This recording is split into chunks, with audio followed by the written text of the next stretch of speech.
Tonight, MPs bewildered by Tony Abbott's decision to award the nation's highest honour to Prince Philip. While from the youngest voices to the oldest peoples, the nation marks Australia Day.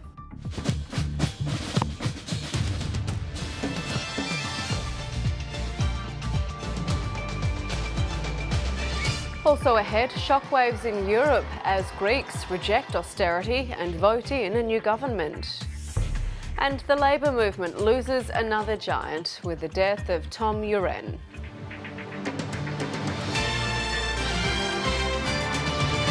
Good evening, Rachel Pupazzoni with ABC News. First tonight, West Australian authorities have issued a bushfire emergency warning for people living in Old Yanchep Road between Carrabuta Road and Westco Road and east to Perry Road in Nowagup in the city of Wanneroo, north of Perth. Residents are warned they're in danger and need to act immediately to survive. There is a threat to lives and homes. Homes in Old Yanchep Road will be under threat by fire in the next hour. The fire is burning on both sides of Westco Road near the intersection of Hopkins Road. It's burning towards Old Yanchep Road. Spot fires are starting up to 300 metres ahead of the fire. We'll bring you more information as the situation changes. Australia Day celebrations are continuing around the country with a fireworks display at Darling Harbour. Here are some of the images from just a moment ago.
And there were fireworks in Sydney's Darling Harbour to mark Australia Day.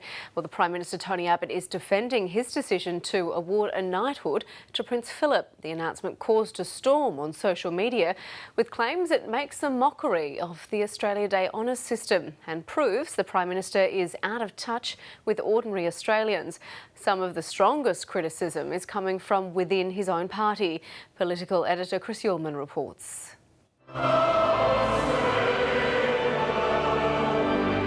His Royal Highness the Prince Philip, the Duke of Edinburgh and Earl of Merioneth and Baron of Greenwich, Knight of the Garter and Thistle, Order of Merit, Knight Grand Cross of the Order of the British Empire and Companion of the Order of Australia. Now the nonagenarian consort of the Queen has another title.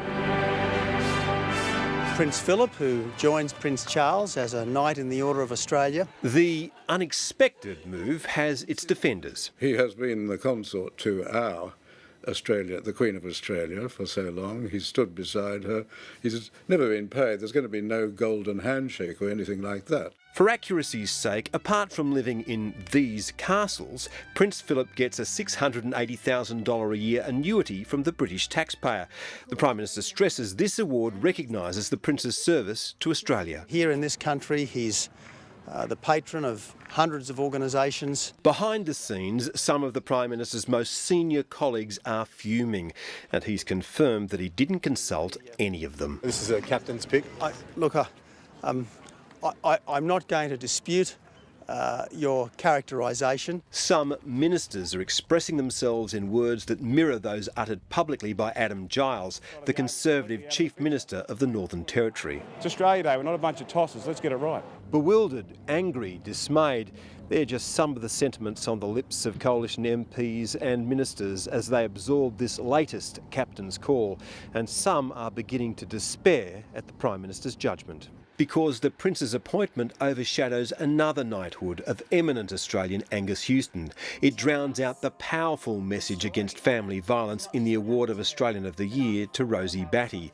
Coalition MPs are asking how you can get Australia Day so wrong, and note the same question was asked of Julia Gillard. Chris Ullman, ABC News, Canberra. The theme of Australia Day around the country seemed to be diversity and inclusion. Tens of thousands of Victorians braved some unseasonable weather to take part in the Australia Day celebrations. Peter Carline reports. A sunny start on the Yarra, but it wouldn't be Melbourne without 4 seasons in a day, and that includes Australia Day. Very damp, isn't it? We're going to turn the rain off. So we've been to the tennis and we needed the hat. Good rain protection too. Hey, yay! Hey, yay! Welcome and God bless you all. Have a wonderful Australia Day. There were the usual formalities and the annual parade down Swanston Street and St Kilda Road was as diverse and eye-catching as ever. Happy Australia Day! Luckily for organisers, the rain stayed away for the parade and they got the big crowd turnout they were hoping for. I'm wet now, doesn't matter anymore. It's Australia Day. At the shrine, it was best to be prepared.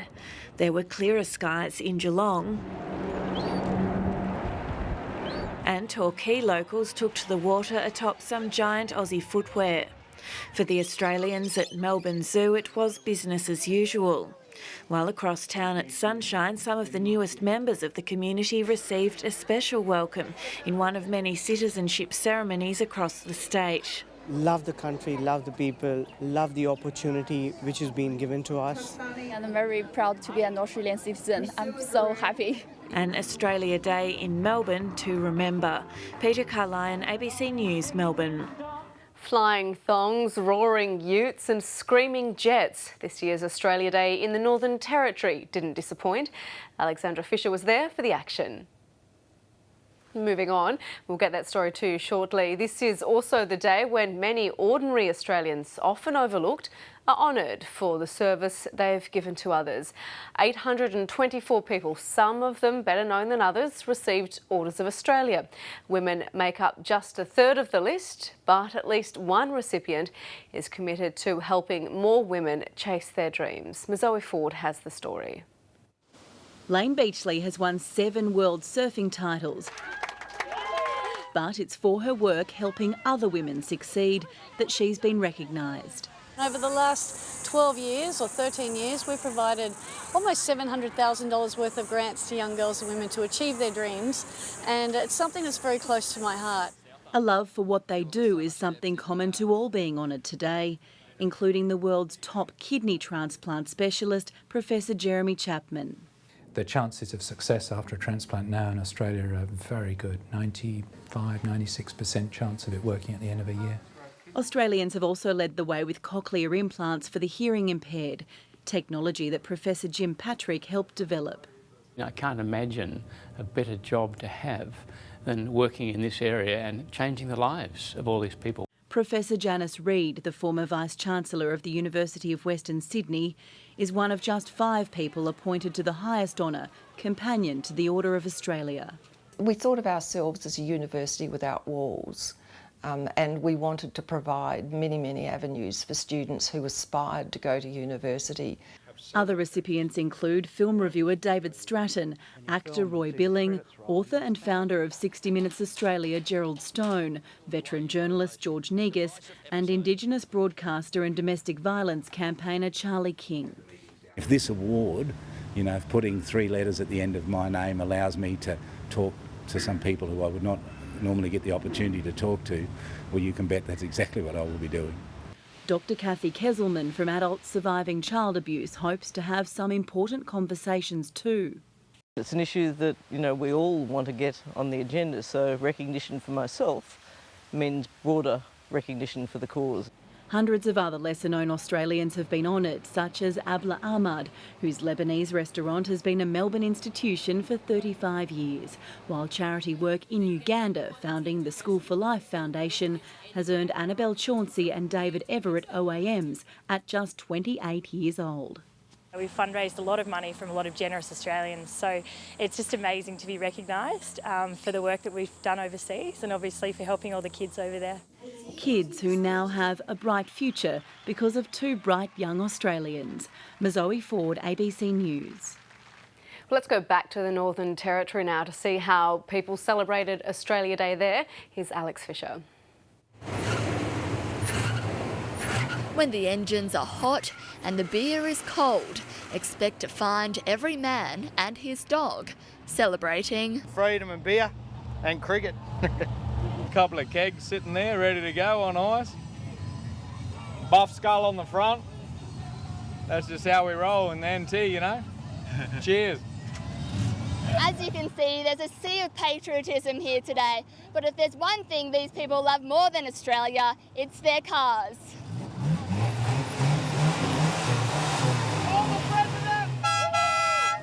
Much of Darwin was treated to the noise as they headed off for the Ute Run. For those too young to drive, there was a family fun run in the morning. The crowd so eager they couldn't wait for the start gun. It eventually came. The run was over as soon as it began for the winner. It was so hot, I'm still all sweaty and stuff. I feel like I've jumped in a pool. The Territory heat is something these new Australians can look forward to. I was really surprised. There was absolutely nothing, no big tall buildings and a lot of open space, which is completely different to where I grew up in Tokyo. In Darwin, 76 new citizens were sworn in from 12 different countries, while in Alice Springs, 71 citizens from 22 different countries can now call Australia home. And it wouldn't be home without thongs or sport. From the frivolity to the formalities. A 21-gun salute, a reminder of the freedom our predecessors fought so hard to secure. Alexandra Fisher, ABC News. Last night, the nation's top honour, Australian of the Year, went to Victorian Rosie Batty. She became a campaigner against domestic violence after the horrific murder of her son Luke. Now, fellow campaigners say her award is a pivotal moment in their efforts to galvanise public opinion. The new Australian of the Year has been called courageous and an inspiration. Incredulous, a bit of a blur, but very, very happy. Those on the front line fight against domestic violence say the recognition could lead to a much-needed breakthrough. I don't believe we as a community can continue to ignore it in the way that we have in the past. It's a turning point. Rosie Batty's 11-year-old son Luke was killed by his father while at cricket practice. Victoria Police's Chief Commissioner visited her soon after. I've got no doubt at all that what Rosie's done over the last 12 months has resulted in women and children being alive today. Last week, Rosie Batty also became an ambassador for an organisation working to prevent violence against women and children. And she's now an Australian hero, sending a strong message that domestic violence and family violence in Australia is a national emergency. It's estimated a woman dies every week in Australia at the hands of a current or former partner. Rosie Batty says she'll be calling on all political parties to commit to long-term strategies to tackling such violence. There needs to be a serious campaign. A campaign about prevention, and a campaign that is going to challenge and reduce these statistics. She says a strategy similar to those tackling the road toll or drink driving is needed. Hopefully this is a catalyst for governments across Australia. And the change that Rosie Batty is fighting for. Helen Brown, ABC News. Victoria Police are appealing for information about the suspicious death of a 75-year-old man at a property east of Melbourne. The body of Raymond Parker was found at Bales near Pakenham on the 13th of January. Police say his credit cards were subsequently used at service stations nearby. Two men were seen at the service stations and police believe they can assist the investigation. We believe on the first occasion 2 men entered the store and used the cards.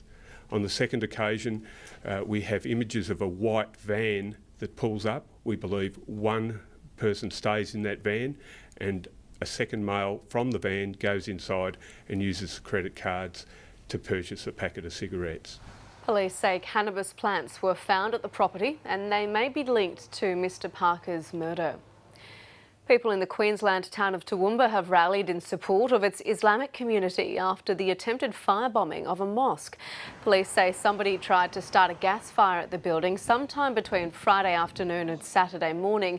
A multi-faith gathering in support of the mosque drew about 100 people this afternoon. The wider community, who a lot of them actually contacted us in various ways to express their sympathy. Police have released security pictures of a man they believe can assist with their inquiries. He was known as the conscience of the party, but for many Labor supporters, Tom Uren was also an inspiration and a hero. The former Whitlam government minister died in Sydney this morning at the age of 93. He's being remembered as a man of peace whose experiences as a prisoner of war gave him an unshakable belief that the strong should help the weak. As a former boxer, Tom Uren knew what it took to win the fight. Friends say that spirit was on show throughout his life as a champion of equality. Wherever injustice was, he stood up. Tom Uren was a giant of Australia, a giant of Labor. Born in the Sydney suburb of Balmain, he fought in the Second World War before being taken prisoner by the Japanese on the Thai-Burma Railway. He was named a Companion in the Order of Australia for his work assisting other POWs. It was the experience of war that sparked a life of political activism, campaigning against nuclear weapons and the conflict in Vietnam. He went to prison after taking part in a banned civil rights march in Queensland. Going to jail is a part of the protest against the immoral and unjust anti-march law. The lawbreaker was also a lawmaker. Elected to the Sydney seat of Reid in 1958, he served in the Whitlam and Hawke governments in a range of portfolios, setting up the Australian Heritage Commission. He put the environment on the political agenda. That's his lasting testimony. His battles extended to the courtroom too, suing the Packers over allegations in the press that he'd assisted Soviet spies. They eventually settled out of court. Put a lot of grey hairs in my head, and the costs were enormous. Tom Uren will be mourned not only by his immediate family, but by Labor's next generation, many of whom saw him as a father figure. I loved him. He told me on Saturday that he loved me. Tom Uren's family says he met death with the same courage that he'd displayed throughout his life. Nick Dole, ABC News.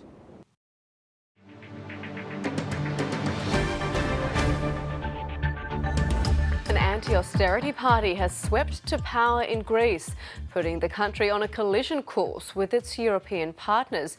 The Syriza party has promised to renegotiate Greece's bailout, prompting fears other struggling Eurozone countries could follow. Europe correspondent Mary Guerin is in Athens. Let the showdown begin. Alexis Tsipras and his radical left-wing party have thrown down the gauntlet to Greece's European creditors. Greece is turning a page. Greece is leaving behind catastrophic austerity. It is leaving behind 5 years of humiliation and pain. You can see the level of passion there is for Alexis Tsipras and the Syriza party. The challenge now will be for the party to keep its promises, as well as to give Greece a stable future. Incumbent Prime Minister Antonis Samaras was the man Europe's leaders were backing. He would have stayed the course of their austerity program. He sent a clear challenge to his successor. I hand over a country that is a member of the European Union and the Euro. For the good of the country, I hope the next government will continue to maintain what we have achieved. The message was clear. Politics as usual, and the pain of the past 5 years would have to go. This is a new start, not just for Greece, it's a new start for Europe. It's a great victory for all the revolutionary. Syriza is promising this will start a domino effect in other struggling countries like Spain and beyond. Festivities in Athens continued into the small hours, but a new day will bring challenges and uncertainty. Syriza will have to form a coalition with another party to govern.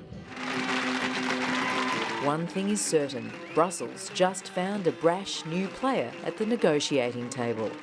Mary Gearin, ABC News, Athens. The head of the World Health Organization says the Ebola outbreak in West Africa has exposed inadequacies in its systems. Dr. Margaret Chan told a special session in Geneva there are three main priorities for urgent reform. To rebuild and strengthen national and international emergency preparedness and response. To address the way new medical products are brought to market. And to strengthen the way WHO operates during emergencies. The WHO has come under heavy criticism for its delayed response to last year's deadly Ebola outbreak. Nearly 9,000 people have died from the disease so far. Mali has become the first of the affected countries to declare itself free from the outbreak.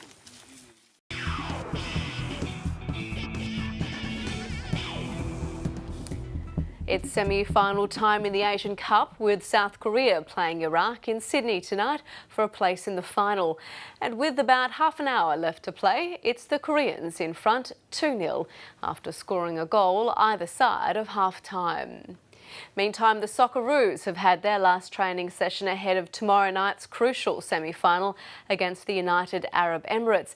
The final lineup won't be announced until tomorrow, but the Australian coach is confident the team is well prepared. It'll also be a big event for Newcastle, where the excitement is building. The countdown is on for tomorrow night's showdown between the Socceroos and the United Arab Emirates. Momentum has been building for the Australian side after their stunning win against China last week. And the team will be hoping to continue their impressive form they've demonstrated throughout the Cup. The Socceroos have hit the pitch here at Hunter Stadium for their last training session before they return tomorrow night for the game. Coach Ange Postecoglou says he hasn't made up his mind yet on the lineup. Everyone's available and you know, everyone's in good condition, which means, you know, they've played enough games and haven't played too many for the most part. So, you know, we'll have a final look at it today. Obviously, we had a look at the opposition the last couple of days, and you know, we'll make some changes. United Arab Emirates are coming off their big win last week against the reigning Cup champions Japan, and the Socceroos admit they've got a big challenge on their hands. A lot of potential threat in that team, and you know, we've done our analysis, and then it's up to us then tomorrow to put that into practice on the pitch. Excitement is building across Newcastle, with the game this afternoon confirmed as a sellout.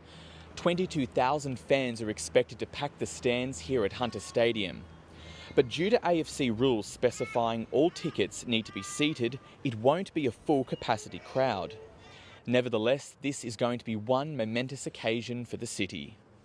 Teenage tennis sensation Nick Kyrgios is preparing for a quarter-final against Andy Murray after a thrilling win at the Australian Open last night. Kyrgios came from 2 sets down to defeat Italy's Andrea Seppi, while Murray overpowered Bulgaria's Grigor Dimitrov. In today's results, defending champion Stan Wawrinka and 5-time winner Serena Williams also won through to the quarter-finals. He's young, brash, and he's into the last 8 of the Australian Open. It has been one for the ages. It goes down as a classic here at the Australian Open. Nick Kyrgios is the first Australian man in a decade to reach the quarterfinals in Melbourne. I honestly didn't think, I was going to come back and win that match. I was just going to hang in, and this is incredible. Facing Andrea Seppi, Kyrgios looked out of patience and out of ideas in the opening 2 sets, but the 19-year-old rallied. And with a vocal home crowd behind him, he stormed home to win the match 8-6 in the 5th.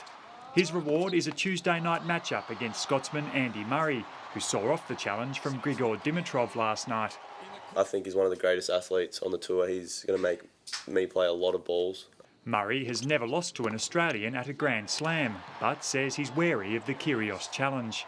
He's dangerous, he's unpredictable, he's entertaining. The entertainment continued on day 8 as Dominika Cibulkova ended Victoria Azarenka's campaign. She'll face world number 1 Serena Williams, who overcame a determined effort from Spain's Garbiñe Muguruza. The champion she is. She triumphs. It was a bad day for the Spaniards, with Guillermo Garcia Lopez going down to defending champion Stan Wawrinka. Damien McIver, ABC News. In AFL news, Essendon coach James Hird is hopeful players caught up in the 2012 anti-doping investigation will be able to take part in the pre-season competition, which gets underway in late February. The team held an open training session today and the players rubbed shoulders with Essendon supporters. But behind the scenes, ASADA's supplements investigation still looms large. Lawyers for some of the 34 past and present players issued with show cause notices will appear before the AFL's tribunal tomorrow. When the tribunal finishes, it finishes, so there's not much we can do about that, and really it's not a concern for us. We'll keep training, and these guys have been dealing with it for 2 years, and we certainly hope it'll end soon. Hird was stripped of his coaching job for a year as a result of the ASADA probe. He's still challenging the investigation in the courts. 3 off-season recruits are front-runners to replace injured star Quade Cooper in the Queensland Reds starting lineup. Cooper will have surgery tomorrow to repair a fractured collarbone he suffered at training last week. He's expected to be out for up to 3 months. The time out that I'll miss is the difficult part to swallow, but it gives me opportunity to make sure that I can again come back, work hard on my body. Big name signing Carmichael Hunt could start at fly half, but the Reds are leaning towards former Bronco Duncan Pai'aua. He's been away for the game for the last 3 years. I rate him very highly. His ability to go to the line and play the ball late is very good. James O'Connor is another option, but Richard Graham wants him to start the season on the wing.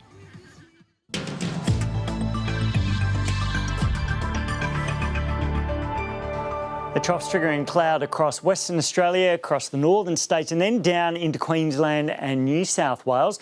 And the eastern section of this trough is going to deepen as an upper-level disturbance starts to move towards southern Queensland. We've also got plenty of moisture being fed along the east coast. This is thanks to a high-pressure system in the Bight. That moisture is helping to combine with an unstable atmosphere to trigger widespread showers along the coast, showers and thunderstorms across the northern inland of New South Wales and also the southern and central parts of Queensland, where we could see severe thunderstorms. Severe thunderstorms also dipping down through towards the central parts of Western Australia, but Perth remaining hot. Sydney likely to be the wettest of the capitals and a few showers about the remainder of the east. Nearly 16,000 people became Australian citizens today, among them a family of 7 from war-torn Africa. For the Chilengis, it was the culmination of a remarkable journey. Bakasa Chilengi and his family are celebrating Australia Day in the traditional way, like so many others around the nation. But this is their first ever barbecue as Australians. It's an amazing opportunity. From where we came from, finally we have a place we could call home. It's been a long journey for Bakasa, his wife Murray Paul and 5 of their 6 sons. After escaping from their war-torn country, they spent 6 years in a refugee camp in Zambia before being granted refugee status in Australia 5 years ago. When we come here, the peace, and this country, people, they are different communities, and we live in harmony, we respect each other. Since settling in Wollongong, they've immersed themselves in the local community, setting up an African soccer team and helping other newcomers. Murray Paul works at a local nursing home and former teacher Bakasa is planning a new business, growing vegetables and grains for a burgeoning African community. If I can supply, if I can produce this kind of vegetable, it can be very helpful to my community and to other people. At today's citizenship ceremony, their new community welcomed them with open arms. Bakasa Chilengi and his family are among almost 16,000 people who are becoming citizens at ceremonies across the country. The highest number of new citizens come from the UK, followed by India and the Philippines. Today I'm Australian, I'm very, very happy. I'm really happy for my family. One family dancing for joy on this Australia Day. Antoinette Collins, ABC News. And that is ABC News for now. I'm Rachel Pupazzoni. Stay with us for The Drum. Thanks for watching.